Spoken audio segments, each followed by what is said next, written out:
Di Indonesia ini, umat Islam terbesar di dunia ini tidak menuturkan bahasa Arab dan tidak belajar bahasa Arab. Ada sih yang belajar, tapi sedikit sekali. Mereka tidak dominan di tengah-tengah masyarakat. Dan ini yang jadi perhatian saya. Inilah penyebab mengapa berita-berita dari Palestina itu tidak tersebar di sini. Bantuan itu bisa 90-100% itu terserap. Kok nggak 100%, ada 90%-nya? Iya, karena yang 10% itu ada kenaikan harga lah nanti, ada biaya buat driver truknya lah, ada biaya buat, mungkin beberapa kali kita juga kena pungli. Banyak sekali orang juga mempertanyakan, wah ini Bang Amar mengadvokasi masalah Palestina tapi melupakan negara sendiri. Oke, sebetulnya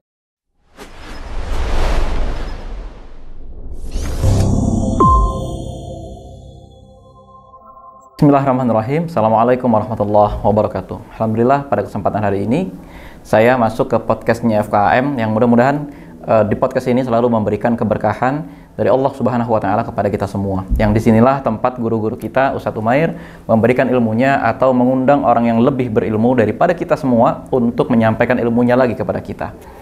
Kesempatan saat ini saya diminta untuk agak narsis sebetulnya menyampaikan seputar diri saya. Meski begitu, mudah-mudahan tidak menghapus amalan-amalan saya dan juga tidak membuka aib-aib ya. Pertama, nama Risalah Amar. Oke. Nama Risalah Amar itu nama asli saya. Amar Ar-Risalah, di KTP seperti itu, Amar Ar-Risalah.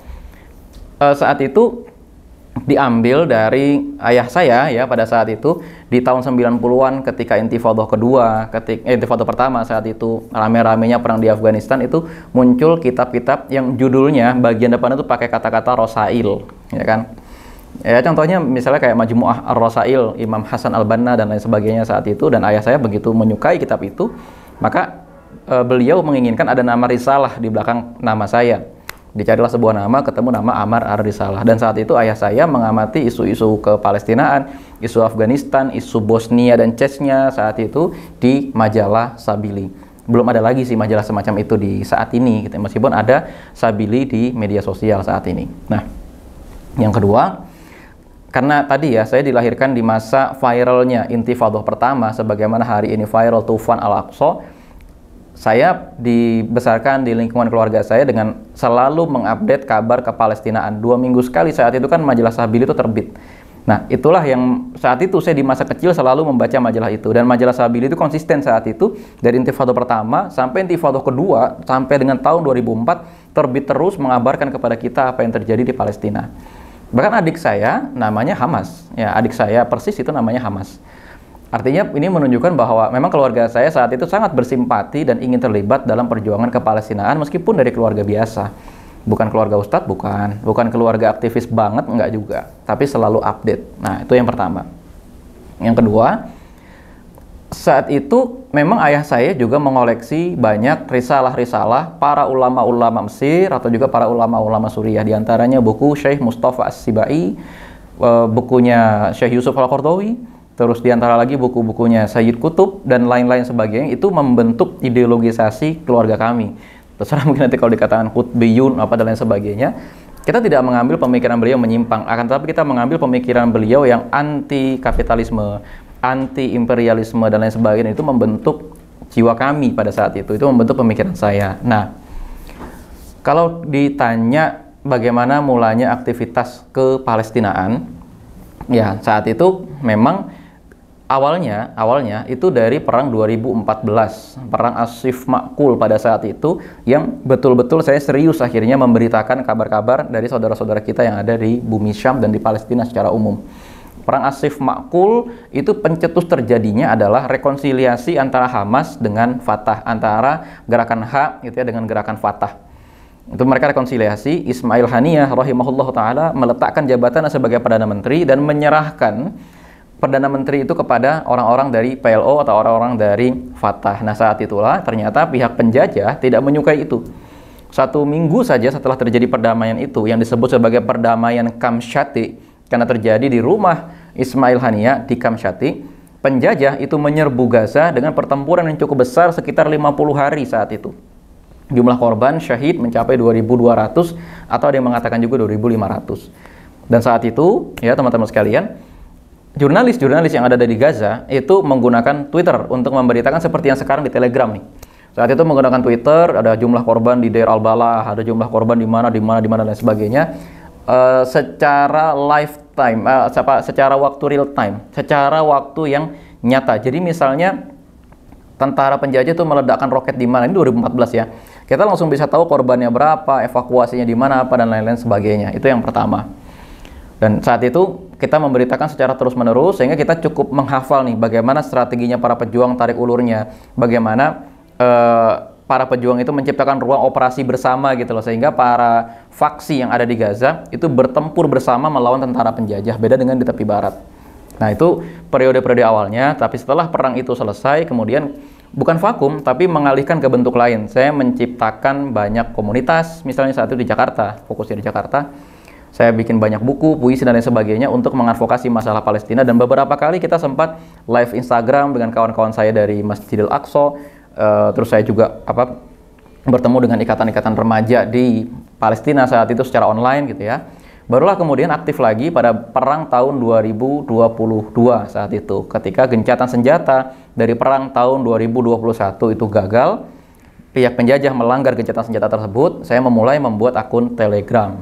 Telegramnya namanya Risalah Amar untuk memberitakan Palestina 24 jam saat itu. Nah, kemudian ya setelah itu terus berurutan, ternyata belum ada setahun setelah kejadian perang 2022 pecah perang Tufan Al-Aqsa pada tahun 2023. Nah, ini semua tentu juga tidak lepas dari dukungan istri saya. Istri saya adalah seorang alumnus Lipia. Dia juga sangat ingin mengadvokasi Masjidil Aqsa. Dia juga punya sahabat-sahabat yang banyak sekali dari Gaza dan dari Baitul Maqdis. Di antaranya Ustazah Hanadi Halawani yang merupakan salah seorang murabithah, dan ada beberapa ulama-ulama perempuan ya atau syaikhah yang lain yang juga menjadi sahabat beliau, karena beliau bisa bahasa Arab, saya bisa bahasa Arab, sehingga ketika kami menikah itu seakan-akan tinggal menyatukan dua ekosistem menjadi ekosistem yang lebih besar lagi. Nah, sehingga saya bisa leluasa membeli banyak buku, saya bisa leluasa membeli banyak atribut-atribut kepalestinaan tanpa istri saya itu merasa kok nafkahnya terbengkalai apa dan lain-lain sebagainya. Nah, ngomong-ngomong, banyak sekali orang juga mempertanyakan, wah ini Bang Amar mengadvokasi masalah Palestina tapi melupakan negara sendiri. Oke. Sebetulnya sejak tahun 2014 ya sekitar tahun 2014, hampir 10 tahun yang lalu, itu saya mendeklarasikan satu gerakan untuk negara Indonesia namanya Negeri Buku. Dulu itu ketika saya diundang acara-acara ke kampung mana, misalnya ke Solo.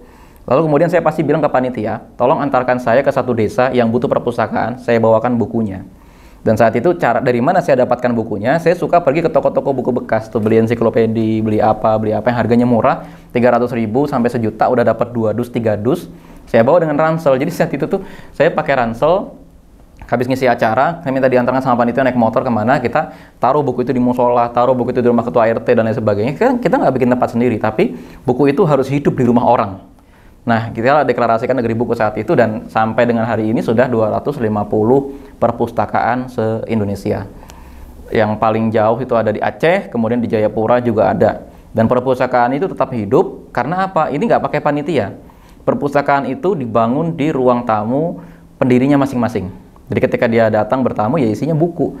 Dan rumah saya pun seperti itu. Kalau teman-teman main ke rumah saya di Kota Depok, itu bagian depannya, ruang tamu dan ruang keluarga adalah perpustakaan besar yang fokus saya itu mengoleksi buku-buku yang berkaitan dengan sejarah Indonesia, berkaitan dengan tarikh atau sejarah umat Islam, dan juga berkaitan dengan fikih dan tafsir. Ada juga beberapa naskah-naskah kuno saya kumpulkan sepanjang pengembaraan saya ke berbagai tempat.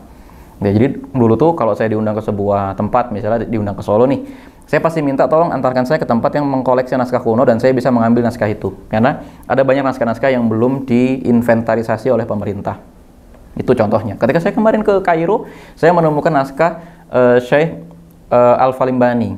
Nah, itu saya kumpulkan, terus saya bawa pulang ke Indonesia. Tapi ini rahasia sebenarnya, tapi ya sudahlah. Nah, itu awal aktivitas saya untuk Indonesia, dan saat itu saya udah mengisi ke banyak tempat, melalui banyak lembaga, diantaranya ada Kesatuan Aksi Mahasiswa Muslim Indonesia, ada juga dari Lembaga Dakwah Kampus dan FSLDK, atau juga dengan platform sendiri saja dengan Negeri Buku gitu ya. Saya pergi ke berbagai tempat, saya bikin perpustakaan di sana, sehingga ketika akhirnya saya secara fokus memberitakan soal Baitul Maqdis, ini bisa cepat tersebar luas karena banyak orang sudah mengenal saya gitu loh. Dan saya punya kebiasaan bertukar nomor WhatsApp dengan orang yang saya temui. Sehingga apa?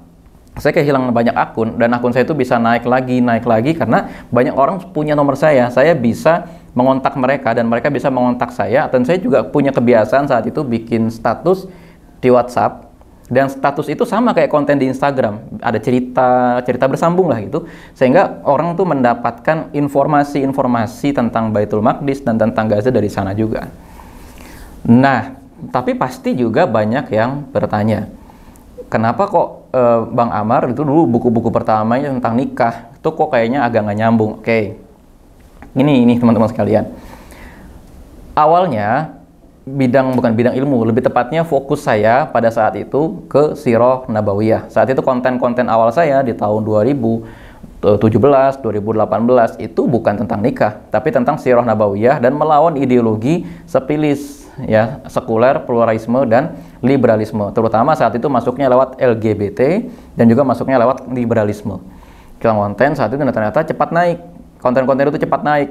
Tapi di antara konten-konten itu, kan orang-orang liberal dan sekuler itu masuk menghancurkan lembaga keluarga di Indonesia.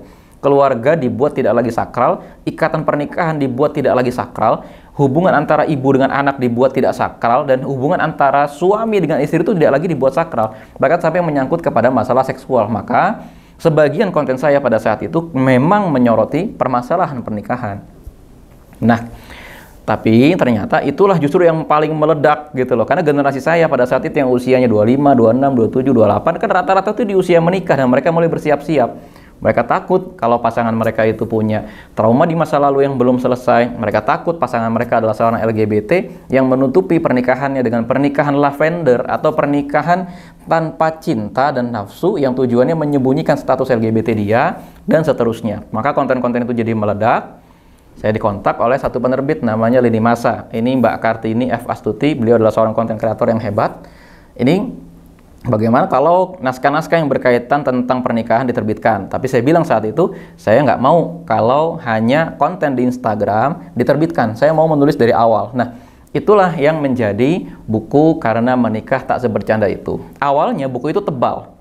Dari awal kita proses mau nikah sampai setelah nikah itu kayak apa. Tapi atas saran penerbit, buku itu dibagi dua dan terbit kira-kira berjarak 1,5 tahun. Alhamdulillah, buku inilah yang paling banyak dibaca orang dan diterbitkan ulang. Kalau nggak salah sampai dengan podcast ini dibuat, sudah terbit lagi sekitar 8 kali. Artinya cetakan ke-8 atau ke-10 saya lupa. Ya. Nah, kemudian ya teman-teman sekalian, sebenarnya fokus saya secara khusus kepada bidang Sirah Nabawiyah. Ustadz Asep Sobari, guru saya di Sirah Community Indonesia, secara khusus mengajarkan saya soal sirah. Saat itu saya ikut ke Akademi Pengajar Sirahnya. Jadi saya diajari pada saat itu bukan menghafal ceritanya, bukan, tapi contoh ada cerita Rasulullah SAW itu hijrah dari kota Mekah ke kota Madinah. Gimana sih cerita yang benar? Saya diajarkan untuk mencari riwayat-riwayat hadisnya. Misalnya cerita bahwa Rasulullah SAW jalan dari rumah keluar, kemudian membacakan satu ayat dalam surat Yasin, wa ja'alna min bainihim saddan wa min khalfihim saddan wa hum la yubsirun, sambil menaburkan pasir di atas kepala orang-orang Quraisy yang tertidur. Kami diajari untuk coba cari semua hadis yang berkaitan dengan itu dalam kitab Kutubus Sittah dan dalam semua kitab sirah, dari Ibnu Hisham, kemudian kitab Sirah Al-Waqidi, kemudian Tabaqat Ibnu Sa'ad, dan lain sebagainya. Coba dicek komentar mereka mengenai kisah ini apa, bandingkan dengan kitab-kitab ulama kontemporer, maknanya apa, dan seterusnya. Jadi, dan itu full bahasa Arab. Kitab-kitab yang diberikan itu yang bahasa Arab. Ustadz Asep melarang kami untuk membaca kitab-kitab berbahasa Indonesia kalau mau fokus memahami sirah. Beda kalau masih awal belajar sirah. Awal belajar sirah dengan fokus untuk mendalami bidang sirah itu dua hal yang berbeda. Maka saat itu yang saya waktu itu belum bisa bahasa Arab, jadi beli buku bahasa Arab dan jadi pelan-pelan belajar bahasa Arab sampai hari ini. Itu awalnya karena saya kuliah di jurusan Bahasa Indonesia sebetulnya di Universitas Negeri Jakarta. Nah, kalau teman-teman baca buku saya mungkin ada satu yang berbeda. Jadi diksi-diksi yang digunakan itu seperti puisi atau narasi yang ketika saya tulis cerita sirah itu narasinya seperti puisi gitu ya. Itu sebetulnya memang pengaruh dari dulu saya pernah belajar ilmu sastra Indonesia. Mentor-mentor saya dari kalangan para sastrawan, diantaranya Bunda Helvitiana Rosa, ini yang paling mempengaruhi tulisan saya. Lalu kemudian ada lagi secara pribadi, saya pernah ngobrol dengan Mas Joko Pinurbo, seorang penyair yang sudah wafat, ini beliau. Lalu juga saya pernah berdiskusi dengan misalnya Pak Sutarji Kalsum Bahri, dengan Pak Sapardi Djoko Damono, ya almarhum. Saya juga pernah berdiskusi dengan beliau dan itu sedikit banyak membentuk part-part kepenulisan saya. Nah, akhirnya buku-buku sirah saya gitu ya, buku-buku yang genrenya itu menjelaskan kembali soal sirah nabawiyah, pertama diterbitkan oleh penerbit Lini Masa, penerbit Narasi Nara. Narasi Nara itu sahabat dekat saya, sahabat lama saya. Kemudian dia menawarkan, ayo terbitin aja nih buku tentang sirah nabawiyah. Akhirnya saya menerbitkan kisah-kisah tentang pembebasan Aqsa saat itu di buku yang judulnya Taman Kehidupan. Nah, di antara itu, sekitar di akhir masa pandemi kemarin, penerbit Gen Saladin dan Ustadz Edgar Hamas itu tiba-tiba menemui saya dan menawari bagaimana kalau kita menerbitkan buku sirah. Nah, akhirnya saat itu kebayang, oh iya ya, betul juga ya. Dulu ketika saya belajar dengan Ustadz Asep Sobari, saya biasa menulis ringkasan hasil pelajaran saya di wall Facebook. Jadi saya tulis riwayat dari mana, terus pendapat para ulama tentang kisah ini apa, terus kisah runtutan kisahnya itu seperti apa, saya tulis di wall Facebook dan itu mungkin dilihat sehingga wah, ini kayaknya cukup menarik untuk dibukukan, dan saat itu saya tulis ulang, jadilah serial Zaid bin Haritsah radhiyallahu anhu. Itu tuh awalnya begitu. Lalu ketika pecah perang pada tahun 2023, dengan segala infrastruktur yang sudah saya buat selama bertahun-tahun itulah, kita mengadvokasi isu kepalestinaan. Saya punya banyak sekali jurnalis yang ada di Gaza, yang saya kenal secara pribadi dengan mereka. Itulah mereka yang mensupport berita-berita yang ada. Dan setelah itu kan baru muncul akun-akun Telegram yang lain ya. Di antaranya ada akun Gaza Update, di Suriah, untuk khusus masalah Suriah itu ada akun Frontline punya Bang Rizky Fauzi, kemudian ada Ustadz Hussein Gaza juga membuat akun Telegram dan seterusnya. Padahal kalau media-media Palestina itu sudah biasa mereka menggunakan akun Telegram. Di Malaysia juga udah biasa. Indonesia ini yang agak terlambat, ya. Nah, kemudian ya teman-teman sekalian, sepanjang masa perang itulah saudara saya, ini beneran saudara nasab gitu ya. Kemudian kawan-kawan saya itu ngajak saya untuk mengirim bantuan kemanusiaan karena mereka membutuhkan orang yang sudah paham kondisi lapangan. Gini teman-teman, banyak influencer yang membayangkan ketika kita kirim bantuan kemanusiaan tuh tinggal di hotel, lalu kemudian ketika kita tinggal di hotel itu kita pergi ke gudang, dari gudang kita ngantarkan bantuan, pulang lagi ke hotel. Nggak gitu ya. Kita tidur di tenda-tenda, bahkan kadang-kadang kita tidur di mobil gitu kan. Mobil kita mogok ya udah kita dorong gitu kan misalnya, dan lain-lain. Ya gitu kondisinya di lapangan. Kita tidak mendapatkan hidup yang ideal di lapangan karena kita nggak juga mubazir kan, uang tuh kita tidak buang-buang gitu loh. Ada beberapa muhsinin saat itu atau para donatur memberangkatkan saya secara khusus, jadi kita tidak motong dari uang donasinya, itu enggak. Secara khusus kita memang didanai hanya untuk berangkat, didanai. Nah setelah itu jadi bantuan itu bisa 90-100% itu terserap. Kok nggak 100%, ada 90%-nya? Iya, karena yang 10% itu ada kenaikan harga lah nanti, ada biaya buat driver truknya lah, ada biaya buat mungkin beberapa kali kita juga kena pungli di negara-negara itu. Bukan negaranya, bukan, tapi oknum penduduknya saja. Atau kadang-kadang kita juga kena rugi, ada barang yang busuk apa harus kita ganti dan seterusnya. Itu kenapa nggak 100%? Jadi teman-teman jangan pernah membayangkan kita ngirim dana 100 juta yang sampai 100 juta. Itu agak mustahil kecuali teman-teman transfer. Itu pun ketika teman-teman transfer, ya akan kepotong gitu, dengan biaya transfer yang cukup besar gitu. Nah, kurang lebih itu ya. Terus kemudian juga sebetulnya dari dulu sekitaran tahun 2016-an juga sudah fokus mengamati isu Suriah, akan tetapi saya saat itu tidak memposting tentang Suriah kecuali sebatas kutukan-kutukan saya kepada Bashar al-Assad karena saat itu membantai kaum muslimin. Begitu juga dengan yang ada di Yaman karena orang-orang Syiah di Yaman membantai kaum muslimin. Akan tetapi memang fokus saya adalah Palestina, sehingga ketika Bang Rizky Fauzi dan beberapa orang lain mengajak saya ke Suriah, saya sudah paham kondisi yang terjadi di Suriah seperti apa, bahkan bisa menunjukkan nih ada ulama ini tinggal di mana. Itu kira-kira. Nah, mungkin saya bisa sharing apa yang saya lakukan ketika saya berangkat ke berbagai negara yang mungkin kita bisa diskusi soal ini. Saya tuh terbiasa kalau ke berbagai negara itu ketemu dengan para ulama yang ada di negara tersebut. Saya paksa-paksain. Contohnya kemarin ketika saya ke Qatar bersama dengan Ustadz Hussein Gaza dan Ustadz Bahtiar Nasir, saya ketemu dengan Syekh Ali Al-Qaradawi dan Syekh Muhammad Walid Hasan Dadeu. Siapa dia? Siapa mereka? Beliau-beliau ini adalah Ketua Ikatan Ulama Dunia. Saya juga ketemu dengan satu ulama beberapa bulan sebelum wafatnya beliau, yaitu Syekh Abu Ishaq Al-Huwaini. Beliau ini adalah murid terbaik dari Syekh Nasiruddin Al-Albani yang mendukung Hamas. Hari ini kebanyakan murid-murid dari Syekh Nasiruddin Al-Albani itu tidak mendukung Muqawamah. Saya tidak tahu alasannya. Ada yang mengatakan alasannya karena manhaj, karena kan Muqawamah yang ada di Palestina saat ini cenderung bersikap toleran atau cenderung tasahul kepada akidah Syiah. Sementara rata-rata murid-murid Syekh Nasiruddin Al-Albani itu tidak memberikan uzur apapun ketika seseorang dekat dengan orang-orang Rafidhah. Tapi Syekh Abu Ishaq Al-Huwaini mampu memberikan uzur tersebut kepada teman-teman kita gerakan HAM. Maka saya sangat senang sekali dengan beliau. Tadinya fatwa-fatwa beliau hanya kita dapati di artikel-artikel. Menurut Abu Ishaq Al-Huwaini hadis ini berkedudukan sahih. Menurut Abu Ishaq Al-Huwaini hadis ini berkedudukan dhaif dan lain-lain sebagainya. Saya ketemu langsung. Itu pun ketemunya nggak sengaja.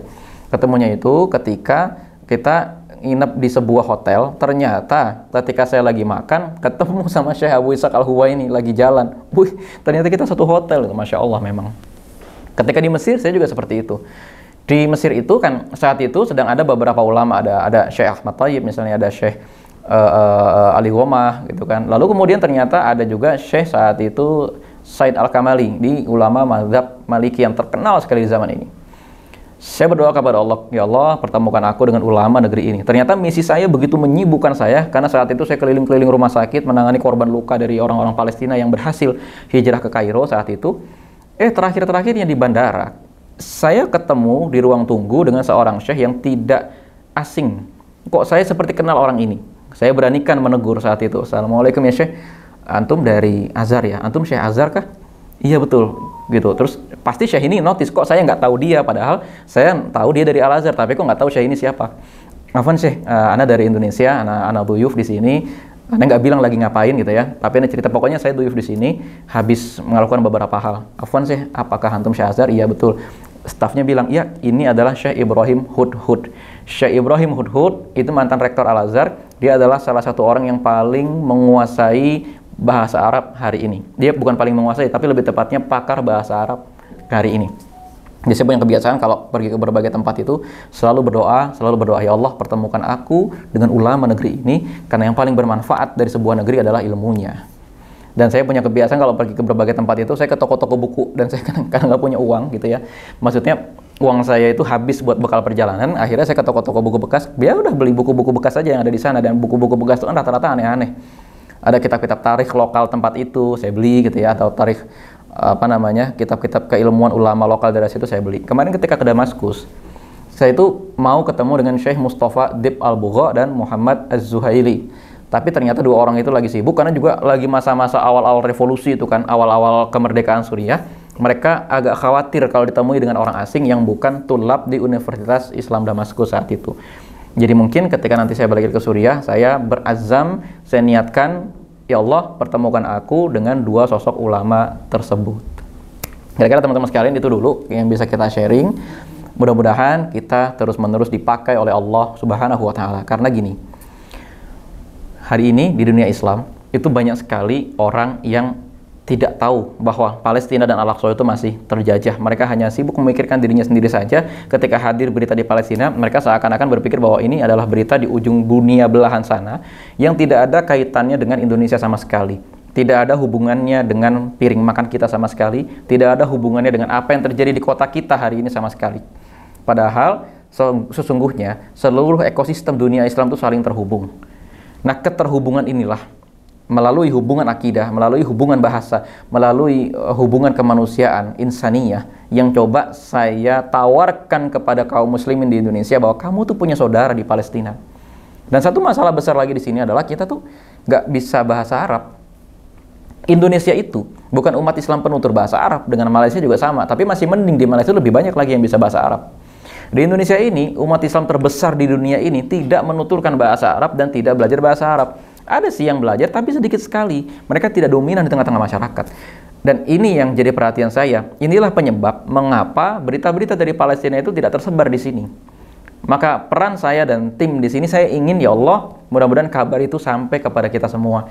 Ketika saya ketemu dengan jurnalis dari Gaza, namanya Pak Wail Dahduh, yang ada di Qatar, di Doha pada saat itu sedang menjalani pengobatan. Dia bilang, kita menjadi jurnalis ini menjadi bagian dari para pejuang. Karena apa? Menyampaikan risalah. Risalah yang pertama adalah agar orang-orang yang membaca berita kita tetap harus dan ingin melawan penjajah. Dan yang kedua, menceritakan kondisi asli medan perang ini bagaimana untuk melawan narasi-narasi Zionisme.